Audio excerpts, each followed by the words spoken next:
Donald Trump has declared war on Colorado. That tonight from Colorado Senator Michael Bennet after the Trump administration announced it is freezing hundreds of millions of dollars in federal funding for critical social services here in Colorado. Good to have you with us tonight. I'm Shannon Ogden. Now, Colorado is one of 5 Democratic-led states on the receiving end of this. In all, billions of dollars in child care and family assistance funds will be withheld. The Department of Health and Human Services is accusing these 5 states of widespread fraud and misuse of taxpayer money. The Colorado Department of Early Childhood says it has not yet received official notice about the funding changes. So in total, the Trump administration plans to freeze more than $7 billion for temporary assistance for needy families, $2 billion for the Child Care and Development Fund, and $869 million from the Social Services Block Grant. Well, tonight, Denver 7's Ryan Fish talked to a nonprofit concerned about what this is going to do to Colorado children and families. And Ryan also digs into why some people say this is nothing more than political retaliation.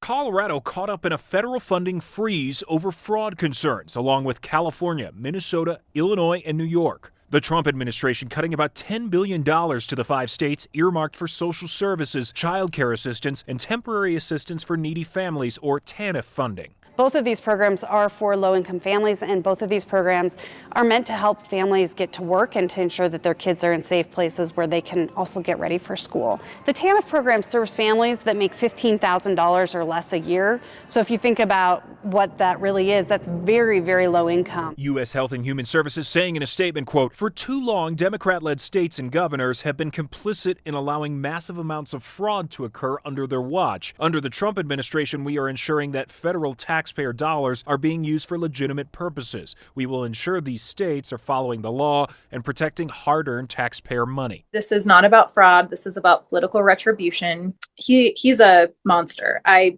can't believe that he is using our kids as political pawns here in Colorado. Colorado Congresswoman Brittany Pedersen is also a mom who knows finding childcare can be a challenge. We're one of the lucky ones because we don't live in a childcare desert and we were able to pay for it.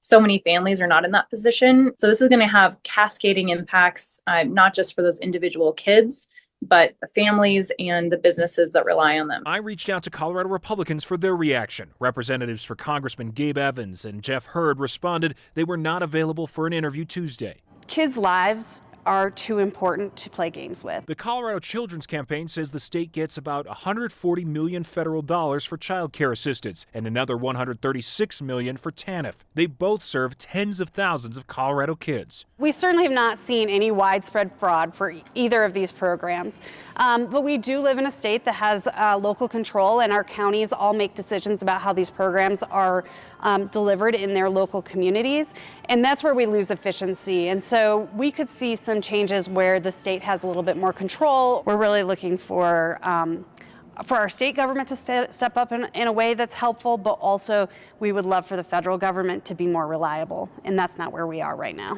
Now families already facing uncertainty may get more to start the new year. So let's look for real problems and real solutions so that we can do the best for Colorado's kids. In Denver, Ryan Fish, Denver 7. So for some context here, President Trump has been pushing for the release of former Mesa County Clerk Tina Peters for months now. She was convicted on state charges of tampering with voting machines in the 2020 election and right now serving 9 years in prison.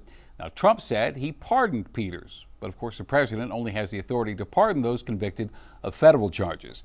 The president made this Truth Social post on New Year's Eve, referring to Governor Polis as the, quote, scumbag governor, and ending the post with, "I wish them only the worst. May they rot in hell. Free Tina Peters." And looking closer here, last month, the president denied Colorado's request for disaster relief funding following those horrible fires, the Elk and the Lee fires, and southwest Colorado's flooding.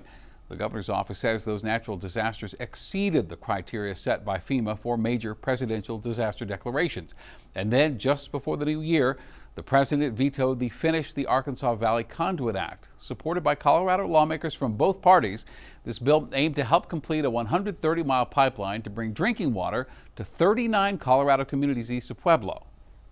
This isn't a frivolous project. This is in response to a mandate and to the need for people in rural areas as well as urban areas to be able to drink water that is safe and is not carcinogenic. We just have to be honest here. It's pure retaliation, which is the platform he ran upon.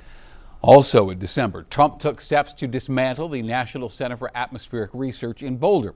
The federal government says it fosters climate alarmism.